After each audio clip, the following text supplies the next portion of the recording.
오늘은 송년주일입니다. 한 해 동안 우리 뉴저지 성전이 이만치 영적으로나 양적으로 또 알차게 부흥성장할 수 있었던 것은 첫째로 하나님의 은혜고, 둘째로 우리 박 목사님 네 분과 우리 장로님들 네 분, 리더십들이 또 잘 이끌어 주셨기 때문이고, 또 우리 성도님들이 한결같은 마음으로 이렇게 주의 몸을 잘 이렇게 돌보아 주시고 협력해 주신 모든 것이 합쳐진 열매입니다. 교회에는 두 종류의 일꾼이 있는 것 같습니다. 저 벽에 있는 사진들처럼 앞에서 잘 보이는 곳에서 큰 책임을 지고 이렇게 수고하는 분들이 있는가 하면, 저 그림 액자 뒤에서 벽에 박혀서 저 액자들을 든든히 받쳐주고 있는 못과 같은 일꾼들이 또 있습니다. 아마 그림이 중요하지만 못의 수고가 없이는 어떤 그림도 벽에 저렇게 걸려 있을 수가 없을 것입니다. 참, 하나님은 이런 일꾼도 쓰시고 저런 일꾼도 소중하게 여기시면서 주의 몸이 여기까지 올 수 있었습니다.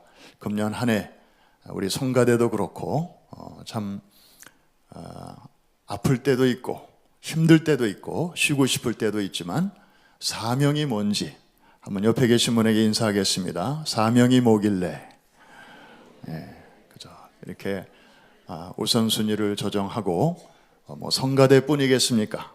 부엌에서 또 바깥에 이 추운 날씨에도 주차 안내를 하시는 분들, 또 아래 지하철에서 다음 세대를 이렇게 키우시는 모든 분들에 이르기까지 참 수고 많이 하셨습니다. 모든 영광을 우리 하나님께 돌려드리고 수고하신 분들에게 격려하는 마음으로 우리 다시 한번 박수합니다. 이번 주간은 크리스마스도 있었고 또 연말이기 때문에 아마 흩어져 있던 가족들이 모처럼 함께 모여서 즐거운 시간, 또 복된 시간을 갖고 계시리라고 믿습니다. 소위 홈커밍의 시즌이죠. 아이들도 방학하고, 제가 알고 있는 이야기 중에서 홈커밍에 대한 가장 감동적인 이야기 하나를 여러분들에게 먼저 소개하고 싶습니다. 오래전에 뉴욕 포스트에 실린 실화이기도 합니다. 빙고라고 하는 한 남성이 뉴욕에서 플로리다로 가는 버스를 타고 있습니다. 아마 그레이하운드 같은 그런 차겠죠. 이 사람은 여러 시간 동안 아무 말이 없었습니다. 얼굴은 침울하게 보였고 근심에 쌓인 모습이었고, 눈빛은 계속해서 뭔가 이렇게 쫓기는 듯한 초조한 눈빛이었습니다. 보다못해 어떤 친절한 분이 다가가서 말을 걸었습니다. 어디로 가십니까? 왜 가십니까? 마침내 입을 열어 자기 스토리를 말하기 시작합니다. 나는 죄를 지었습니다. 4년 동안 뉴욕 형무소에 있었습니다. 이제 형량이 만기가 되어 석방이 되었는데 지금 집으로 가는 길입니다. 그러면서 하는 말이, 나는 제 아내에게 너무 부끄러운 죄를 지었습니다. 그래서 4년 전에 제가 말을 했지요. 나를 잊어버리고 다른 남자 만나서 새 출발하라고. 처음에는 연락이 오더니 지난 3년 동안 아내로부터 아무런 소식이 없었습니다. 출가일이 가까워지고 딱이 갈 때도 마땅치 않는 저는 일단 집으로 가기로 했습니다. 내 집은 차가 다니는 그 찻길 바로 옆에 있는데, 마을 어귀에는 큰 옥트리, 참나무 한 그루가 있지요. 그래서 저는 며칠 전에 아내에게 이렇게 편지를 했습니다. 내가 이 차를 타고 이제 지나갈 텐데, 만일 당신이 나를 받아준다면 그 참나무에 노란 손수건 하나를 매달아 주시오. 그러면 그걸 나를 받아준다는 표시인 줄로 알고 내가 차에서 내리겠소. 그러나 만일에 아무런 손수건도 없다면 나는 당신이 이미 다른 남자와 결혼한 줄로 알고 차에서 내리지 않고 그냥 집 앞을 지나갈 것이요. 이제 제가 살던 집이 점점 가까워 오네요. 걱정입니다. 이런 얘기였습니다. 이 이야기를 듣고 차 안에 있던 모든 사람들은 마치 자기 가족의 일인 것처럼 다 함께 초조해 했습니다. 모두들 창밖을 내다보면서 이제나 저제나 그 참나무가 언제 보일래나 하고 눈을 크게 뜨고 보고 있었습니다. 그런데 갑자기 차 안에서 함성이 터져 나왔습니다. 그 참나무에 때 아닌 노란 꽃이 만발해 있었기 때문입니다. 손수건 하나만 묶어 놓으면 혹시 남편이 못 보고 지나갈까 봐 아내가 그 나무에다가 100개나 되는 노란 손수건을 가지마다 묶어 놓은 것입니다. 언제 들어도 참 우리의 가슴을 따뜻하게 해주는 그런 미담이죠. 미국 팝송 중에 이 스토리를 노래로 만든 노래도 있더라고요. Tie a Yellow Ribbon이라고 하는 노래인데 아마 여러분들 그 노래를 들으면 그 노래였어. 아마 시작이 이렇게 되죠. I'm coming home, I'm done my time 이렇게 시작되는 건데 아주 저는 어려서부터 이 노래 많이 들었거든요. 아주 오래된 노래예요. 그런데 리드미컬하고 그리고 아주 경쾌하기 때문에 저는 굉장히 무슨 그냥 소풍 갈 때 부르는 노래인 줄 알고 뜻도 모르고 흥얼흥얼 했었는데 이런 감동적인 스토리였다고 하는 것을 안 것은 참 최근이었습니다. 여러분, 이 이야기는 우리가 영적으로 이렇게 연결을 시켜보면 십자가가 뭔지를 잘 설명해 주고 있습니다. 여러분, 옥추리도 나무죠. 그 나무가 이 남자에게 외치는 소리는 무엇입니까? 여보, 나 당신 용서했어. 차에 있지 말고 내려. Come home. 마찬가지로 십자가는 오늘도 우리에게 외치고 있습니다. 내가 너를 용서했다. 집으로 오라. 거기 있지 말고 내려라. 이 다정한 음성이 오래전에 살았던 빙고라고 하는 사람에게만 하시는 이야기가 아니라 오늘 이 송년주의를 맞이하는 한 해를 돌아보면서 또 새해를 바라보는 우리 모두에게도 우렁차게 울리기를 먼저 주의 이름으로 축원합니다. 오늘 설교의 주제는 그래서 용서입니다. 어느 날 베드로가 주님께 물었습니다. 주님, 형제가 내게 죄를 범하면 몇 번이나 용서해 주면 될까요? 이렇게 물으면서 그 다음에 주님이 기뻐하실 만한 모범 답안까지 베드로가 얘기합니다. 참 베드로 특이한 성품이에요. 칭찬 좀 받으려고 7번까지 하면 됩니까? 이렇게 답안까지 예시를 합니다.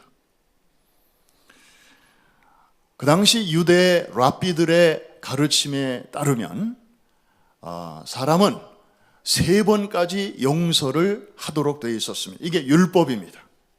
3번. 이것도 쉽지 않죠? 우리는 한 번 하기도 쉽지 않아요. 부부 사이에 수십 년을 살면서 I'm sorry 이런 말 한 번도 안 하고 사는 부부들 많아요? 그런데 작은 문제에 대해서 3번까지 용서해 주라. 이게 이제 그 당시의 통념이고 율법인데 이 말은 그 다음부터는 용서 안 해도 괜찮다, 죄가 아니다, 이런 말이죠. 그런데 베드로는 거기다가 4번을 더 얹어서, 3번도 아니고 3번이면 더블인데 4번까지 얹어서 이제 7번을 얘기합니다. 베드로의 속셈은 아마 이런 걸 거예요. 보통 사람은 3번까지인데 7번 정도 용서하면 주님은 보나마나 그래, that's good, more than good enough 하면서 베드로야, 너는 참 통이 크구나, 이렇게 칭찬해 주실 것을 기대하면서 이렇게 얘기를 하는 거죠. 나름대로 큰 인심을 쓰고 있는 것입니다. 그런데 주님의 대답은 몇 번이었을까요? 7번뿐 아니라 70번씩 7번이라도 할지니라. 국민학교 내지 초등학교를 정상적으로 나오신 분들은 계산이 빨리 돌아갈 것입니다. 70번씩 7번, 몇 번입니까? 예, 490번. 490번이라도 용서하라는. 여러분, 이 히브리적 세계에서 7이라고 하는 숫자는 완전입니다. fullness, 빈틈이 없다, 꽉 찼다, 그럴 때 7이라는 숫자를 씁니다. 7번 용서하는 것은 완전히 다 용서하는 것입니다. 그런데 70번씩 7번을 용서한다, 이것은 숫자적으로 490번, 그건 아무 의미가 없는 거죠. 그냥 없던 일로 하라는 거예요. 안 일어난 일로 여기라는 거예요. 한번 따라해 주시기 바랍니다. 없던 일로. 이게 진정한 용서라는 거예요. 말로는 용서했다, 그래, 끝났어, 그래, 오케이, 더 이상 그 얘기는 얘기하지 말자, 말로는 해놓고 생각으로, 마음으로 여전히 그걸 서랍 속에 꽉 넣어놨다가 어떻게 하나 보자, 그리고 이거는 진정한 용서가 아니라는 것입니다. 생각 속에서, 기억 속에서 완전히 지워버리라. 그냥 생각조차 아무리 하려고 해도 그때 무슨 일이 있었지, 저 사람과 나 사이에 무슨 말이 오고 갔지, 뭐가 무슨 문제가 있었지, 아예 아무리 기억해도 생각이 안 날 정도로. 여러분, 수십 년 전 학창시절에 교실에서 있었던 일은 기억나시죠? 그런데 어제 점심때 뭐 드셨는지는 아마 생각이 잘 안 나실 거요. 그러니까 마치 그런 것처럼 어제 내가 뭘 먹었더라? 분명히 먹었는데 하얗게 생각이 안 나는 그런 수준까지 가는 게 이게 용서입니다. 성경이 말하는 용서. 잘 됩니까?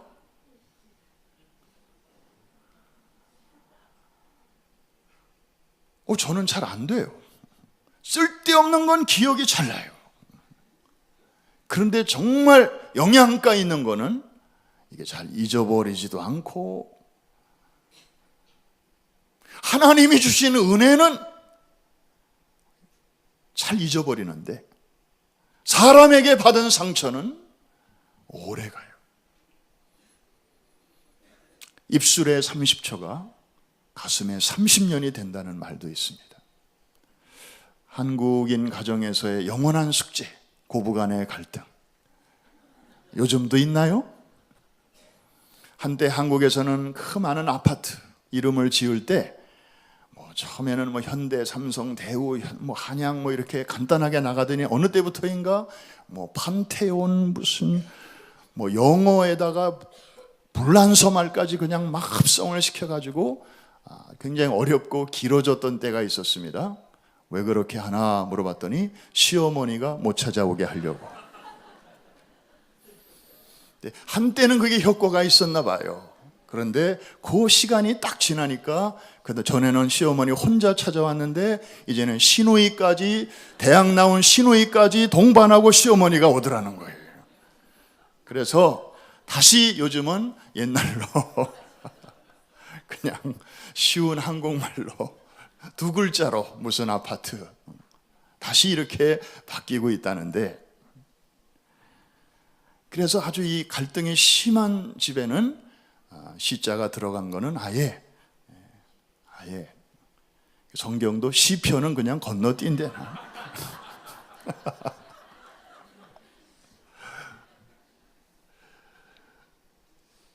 잘 안 됩니다. 잘 안 돼요.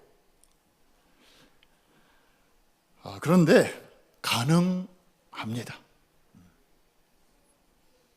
길이 있습니다. 여기 이런 이야기가 있습니다. 어떤 교회에 한 아이가 있었는데 얘는 기도를 참 많이 하는 아이예요. 그래서 하나님과 이렇게 직접 이렇게 대화를 하는 그런 아이였대요. 목사님이 사실인지 아닌지를 좀 확인하고 싶어서 어느 날 이 아이를 불렀습니다. 테스트를 합니다. 얘야, 너 하나님을 만난다며? 이렇게 한번 하나님께 여쭤봐 줄래? 목사님 몸에 큰 점이 하나 있는데 어디쯤에 있는지 한번 하나님께 물어봐줘. 조금 있다가 아이가 돌아왔습니다. 목사님, 등 뒤에 점이 있답니다. 그런데 2개가 있다는데요? 목사님이 깜짝 놀랐습니다. 아까 하나라고 얘기했지만 사실은 2개가 있었거든요. 목사님이 얘한테 또 얘기합니다. 하나만 더 좀 여쭤봐 줄래? 목사님이 굉장히 소중히 여기는 보물이 하나 있는데 그게 뭐냐고. 아이가 골방에 들어가서 기도하고 오더니 목사님께서 제일 소중하게 여기시는 거를 하나님이 말씀해 주셨는데요, 할아버지 때부터 물려받은 그 성경책 한 권이라고 말씀하시던데요, 목사님이 아까보다 더 깜짝 놀랐습니다. 사실이었거든요. 얘야, 마지막으로 한 번만 더 여쭤봐 줄래? 사실은 말이야, 목사님 속에도 지난날에 저지른 몇 가지 죄가 있는데 그것만 생각하면 마음이 너무너무 아프고, 그리고 강단에 설 때에도 그것만 생각하면 막 자신감이 없어지고 좀 그런 게 있어. 혹시 그게 뭔지 하나님께 한번 여쭤봐 줄래? 목사님은 알고 있죠. 근데 회개하면 용서해 주신다고 하는 걸 목사님도 머리로는 알고 있었는데, 회개도 여러 번 했는데 정말 하나님이 그것까지도 용서해 주셨는지를 좀 확인하고 싶으셨던가 봐요. 얘가 기도하고 오더니 이렇게 말합니다. 하나님께 우리 목사님 죄가 뭐냐고 제가 물었죠. 그랬더니 하나님께서는 이미 목사님이 회개하셨기 때문에 하나님이 용서하신 죄는 아무리 기억하려고 해도 기억이 안 나신답니다. 할렐루야. 그 말을 듣고 목사님이 그제서야, 야, 하나님이 정말 성경대로 약속하신 대로 그렇게 지워주셨구나. 그런 이야기가 있습니다. 여러분, 우리 하나님 어떤 분이십니까? 모르는 게 없으시고 못하시는 게 없으시고 전능하신 분이시잖아요. 그분이 우리의 지난날의 죄와 허물을 모르실 리가 없고, 설령 지워버리겠다 다 용서하신다고 말씀을 하시지만, 아니 우리도 그냥 말로는 용서했다고 하지만 또 이게 생각나고 그렇게 하는데 하나님은 오죽하시겠는가? 오히려 그냥 회개 잘 하다가 오늘 또 새로운 죄를 저지르면 하나님은 지난날 용서하신 것까지 다 기억하시는 분 아닌가? 이런 의심을 가질 수 있는데, 우리 하나님은 그 전능하신 분이 못하시는 게 몇 가지가 있다면 지난날에 우리가 회개한 죄를 하나님이 용서하신 후에 그것을 다시 끄집어내시는 일, 다시 기억하시는 일, 이것은 하나님이 못하신다 이겁니다. 이해가 되시는 분들만 아멘. 말로만이 아니고 실제로 하나님이 기억을 못하신다는, 좋으신 하나님을 찬양합니다. 어떤 분이 이것을 이렇게도 표현했습니다. 우리의 죄를 용서하시는 하나님은 우리의 모든 죄악을, 회개한 죄악을 땅에 매장하신 후에는 거기에 아무런 표시를 하지 않으신다. 여러분, 우리는 장례식을 치를 때마다 이제 이렇게 하관, 화장을 하는 방법도 있지만 대개 매장을 하죠. 고인을 땅에 묻으면 거기에 반드시 우리는 표시를 세웁니다. 묘비를 세운다든지, 꽃을 이렇게 넣을 수 있는 꽃병을 거기다가 놓는다든지, 그래서 그 위치를 우리는 쉽게 확인할 수 있죠. 그 많은 묘지 중에서. 그런데 하나님은 우리의 죄악을 다루실 때는 절대로 그 땅 위에다가 아무런 표시를 하지 않는다는 거예요. 참 감사한 일이죠. 이 밑에 뭐가 있는지 아무도 모르게, 하나님도 기억하지 않으시게. 할렐루야. 그래서 시편 32편 1절에서 시인은 이렇게 이 행복을 노래하고 있습니다. 허물의 사함을 얻고 그 죄의 가리움을 받은 자는 복이 있도다. 할렐루야.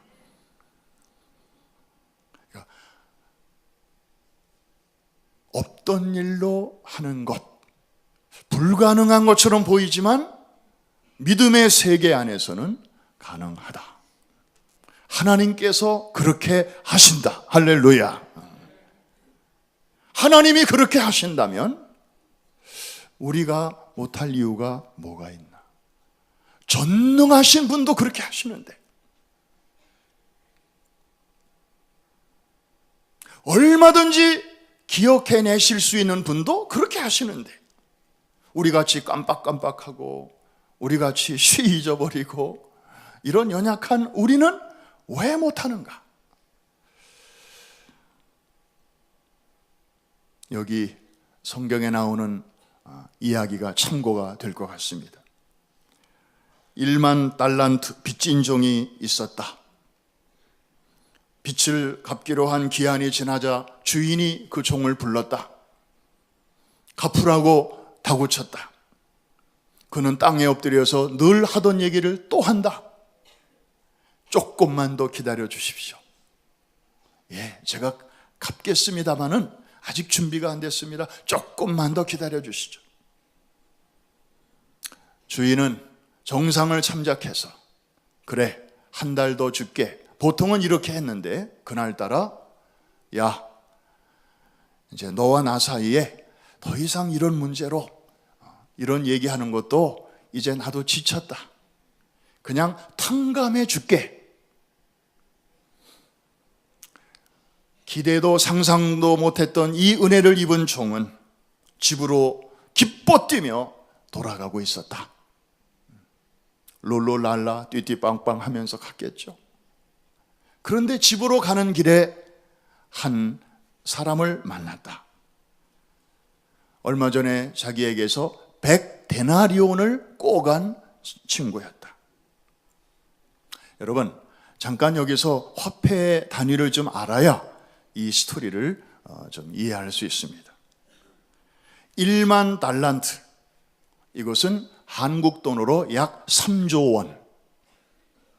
놀라지도 않으시네요. 3조 원. 달러로는 얼마나 되는지. 그런데 100데나리온, 이제 나에게서 빌려간 그 돈은 100데나리온. 이것은 한국 돈으로 200만 원.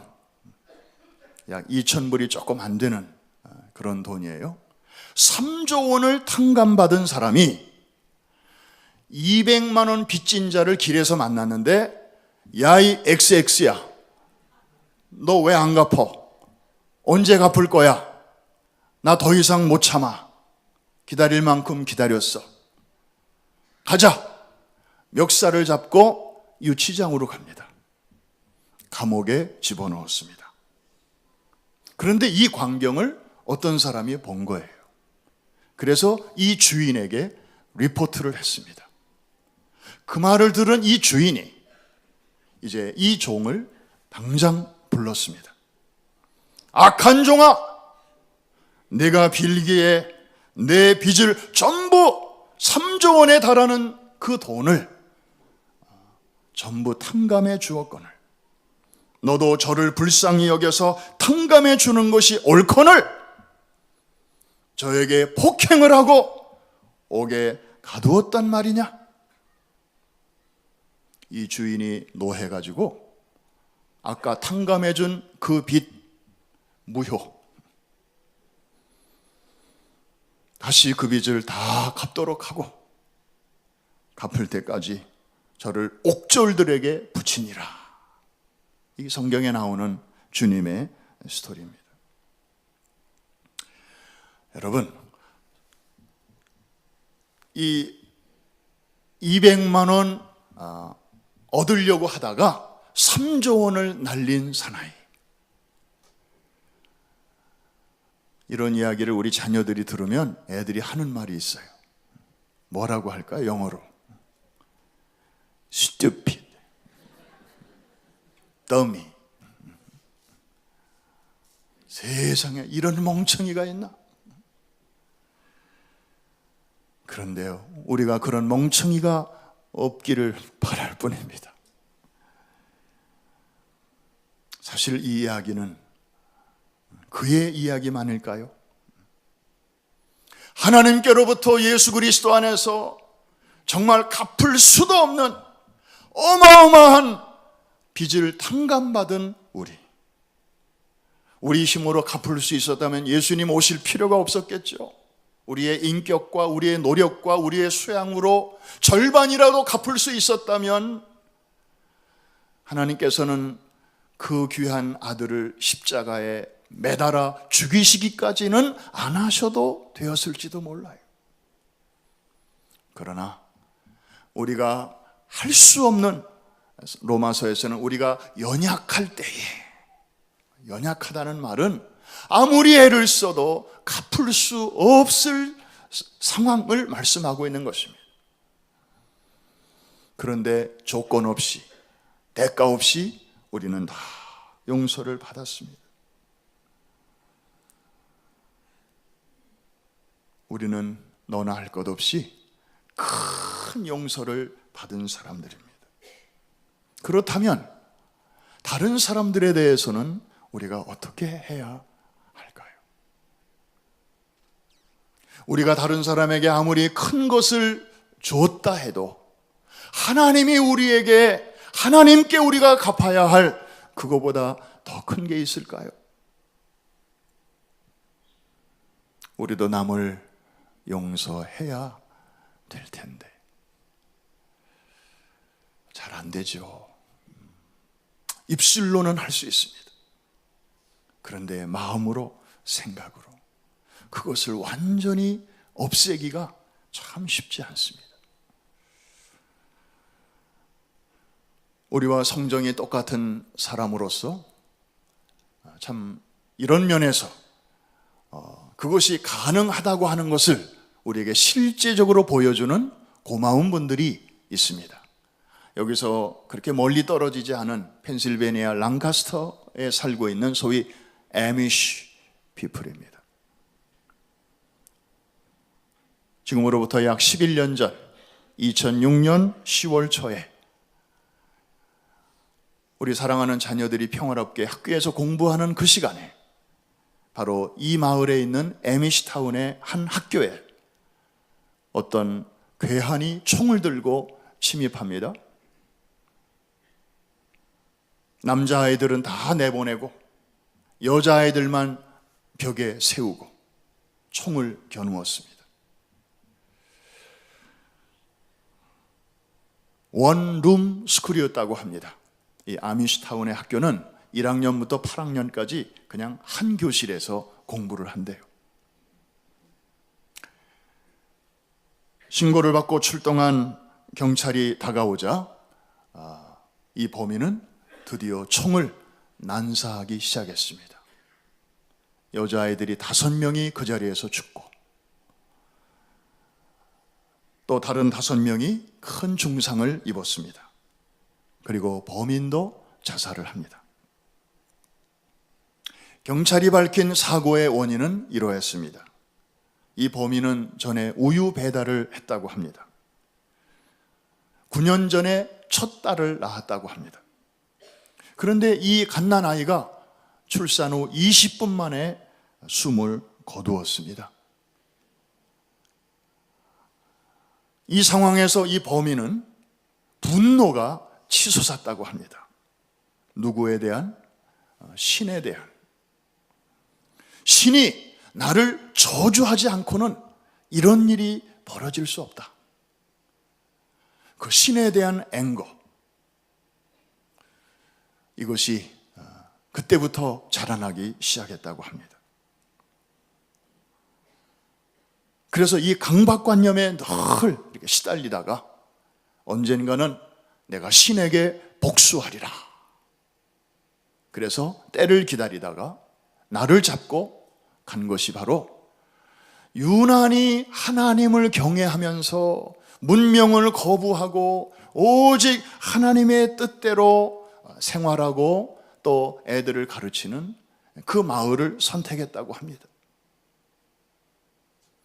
그리고 총을 난사하는 것입니다. 신이 보라고 복수하는 마음으로.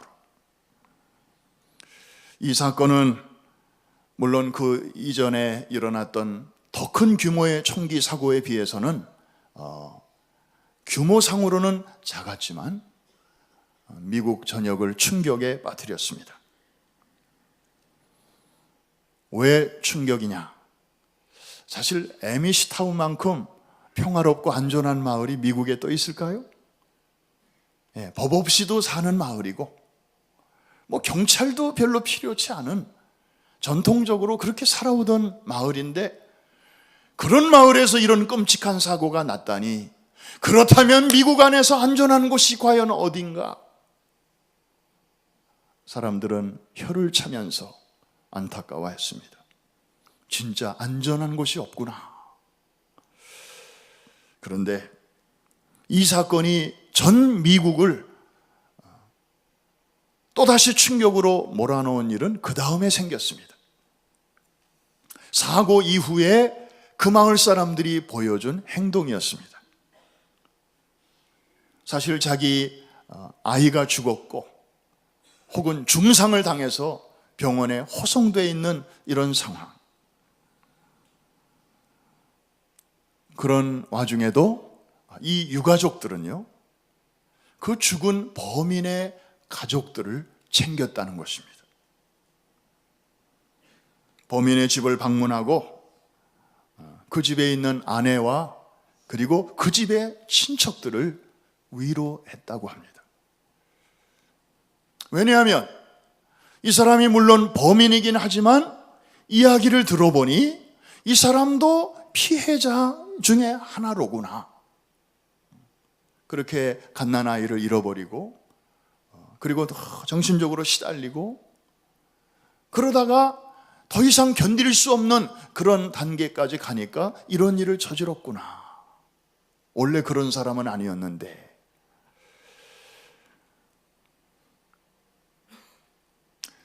애들의 장례식이 한쪽에서 열렸지만 범인의 장례식도 열렸습니다. 그런데 이쪽 장례식의 조문객의 절반이 아미시 그 마을 사람들이었다고 합니다. 그리고 이 뉴스가 전해지자 전국에서 위로 성금들이 막 답지하기 시작했는데 그 주최 측에서는 이제 공적 비용을 다 제외하고 남은 돈을 절반을 딱 잘라서 그 범인의 가족에게 전달했다고 합니다. 일부 유가족은 사건이 발생하고 한 달이 지나서 그 범인의 미망인을 자기들의 집으로 초청해서 식사를 같이 하면서 위로와 친교를 또 나누었다고 합니다. 이런 이 아미시, 대부분 크리스찬들이죠. 이 아미시 크리스찬들의 행동은 미국 조야와 언론에 아주 큰 충격을 주었다고 합니다. 도대체 이 사람들은 어떻게 이런 용서를 실행할 수 있었을까? 그 배경이 뭔가? 과연 용서의 범위와 한계가 이 정도까지 갈 수 있는 것인가? 사람으로서 자기들하고는 너무 다른 그 세계를 살고 있는 이 사람들에 대해서 이제 호기심이 생겼습니다. 알고 보니 이 사람들은요, 다 기독교 가정이니까 어려서부터 성경을 읽으면서 가장 중요하게 생각하는 크리스천의 덕목을 용서라고 배우는 사람들이라고 합니다. 우리는 전도, 선교, 봉사, 구제, 친교, 교육 등등 교회가 해야 할 많은 일들이 있는데 이 아미시 사람들은 전도, 선교 이런 쪽에는 별로 관심이 없어요. 그냥 자기들끼리 제너레이션 투 제너레이션 그냥 자기들 스타일로 그렇게 살아가는 거예요. 그런데 용서. 그러면 이 용서를 성경 어디에서 따왔느냐? 주기도문에서 따왔다는 것입니다. 거기 보면 우리가 우리에게 죄 지은 자를 사하여 준 것 같이 우리 죄를 사하여 주옵시고 그렇게 가르쳐 주셨죠.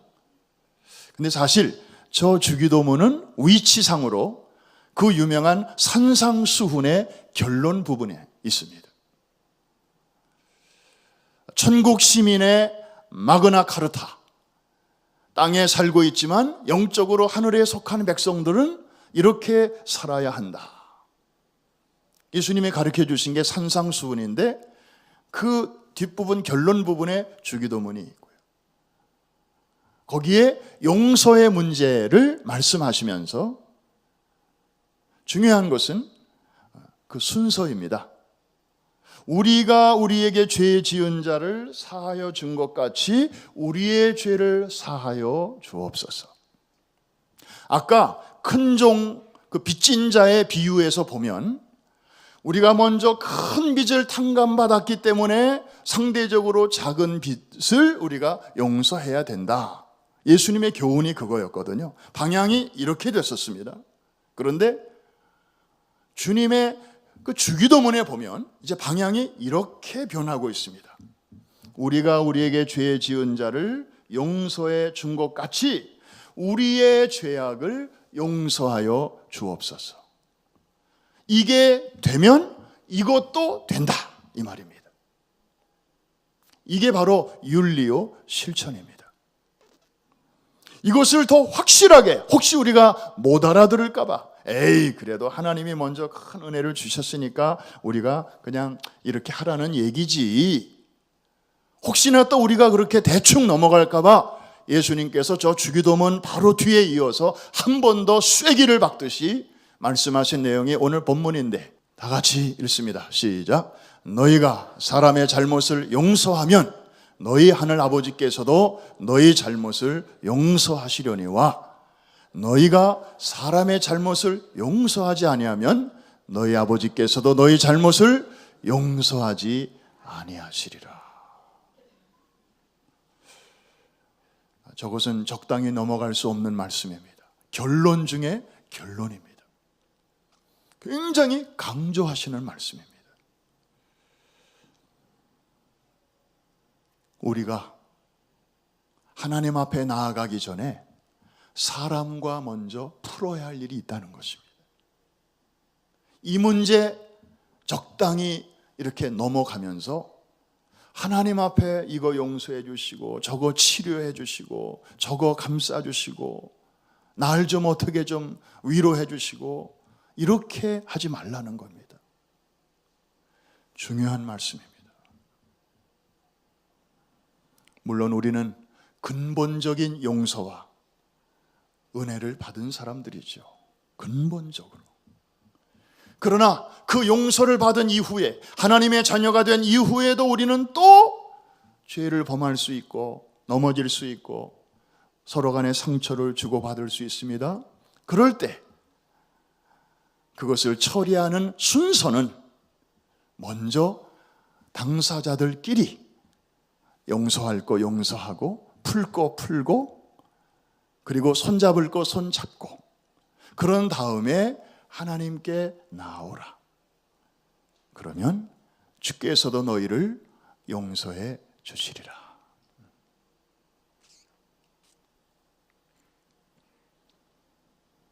저도 미국에 와서 아주 오래전 일입니다마는 참 어떤 분과 아주 불편한 관계가 생겼습니다.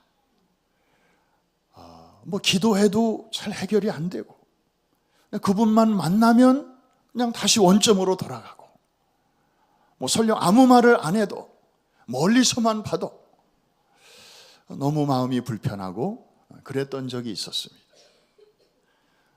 오늘 같은 날이었습니다. 그 해의 마지막 날, 구성전 시절, 기억자 성전 시절. 아마 최근에 오신 분들은 구성전, 기억자 그러면 무슨 말인지 잘 모르실 거예요. 송구영신 예배 이제 경배와 찬양이 시작이 됐어요.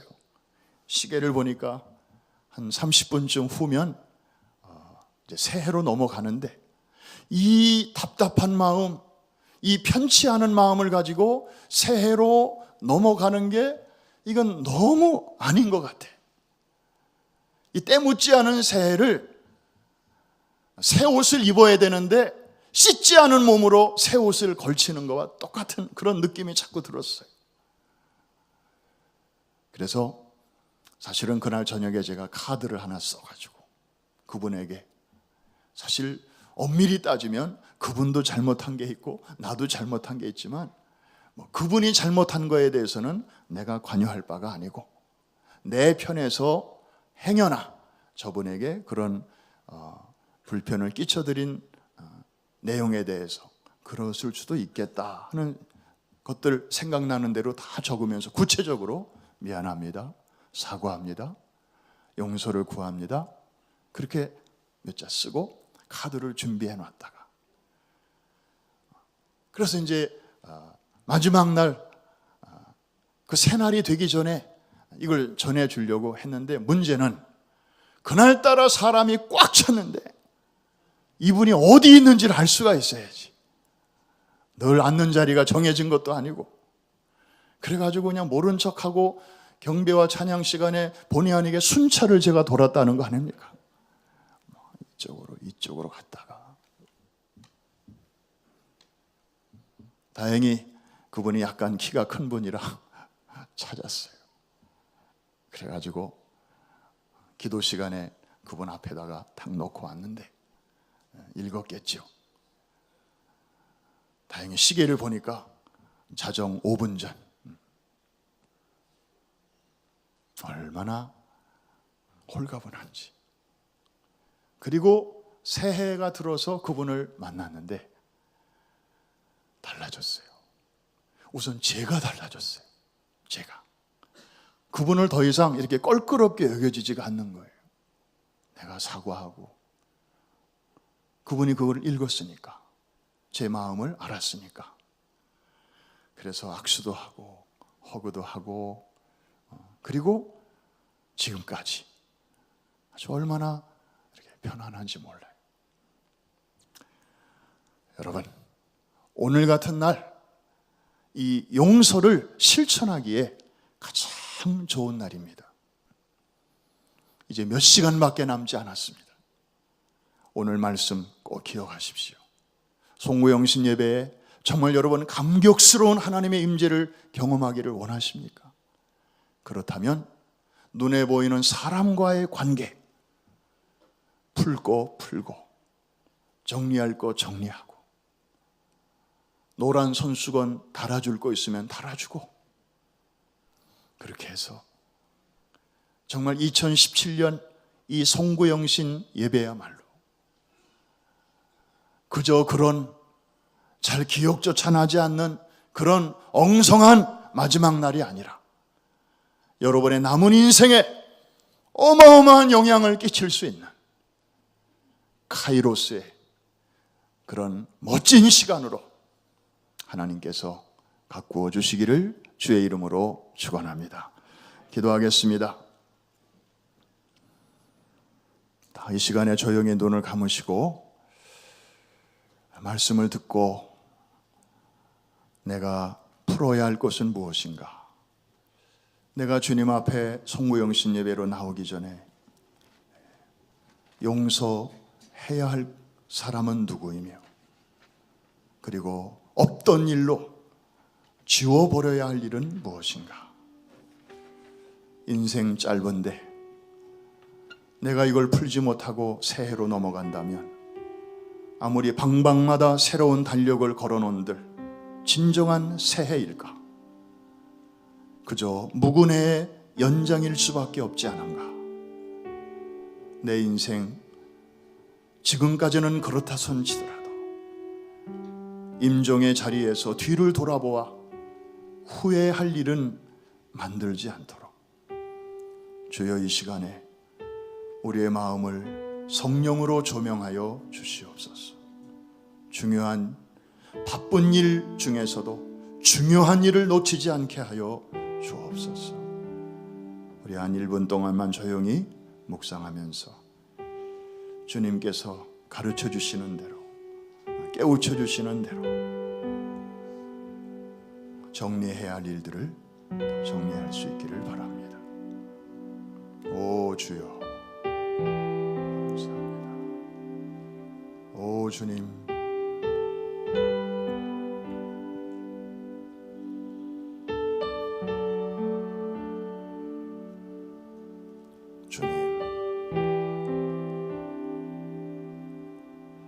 우리에게 아직 시간 주심을 감사합니다. 아직 살아있게 하신 것도 감사하고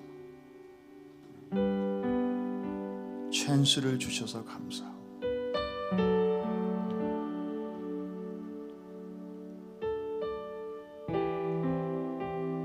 갚을 길 없는 은혜 이미 받은 우리 무언들 못하겠습니까?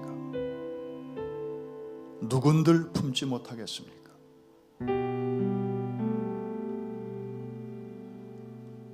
큰 거 받은 우리가 작은 것을 용서하지 못한다면 우리는 진정으로 큰 것을 받은 사람이 아닐지도 모릅니다.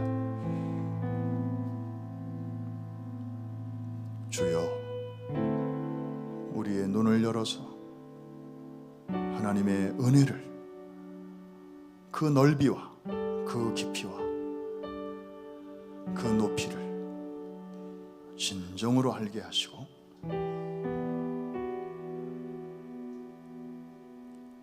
작은 것들을 490번 아니 없던 일로 다 깨끗이 용서하고 풀고 때묻지 않은 새해로 진입할 수 있도록 주여, 우리 오늘 예배에 참석하신 한 분 한 분 한 사람도 빠짐없이 이 은혜로 덮어 주시옵소서. 예수님의 이름으로 기도합니다.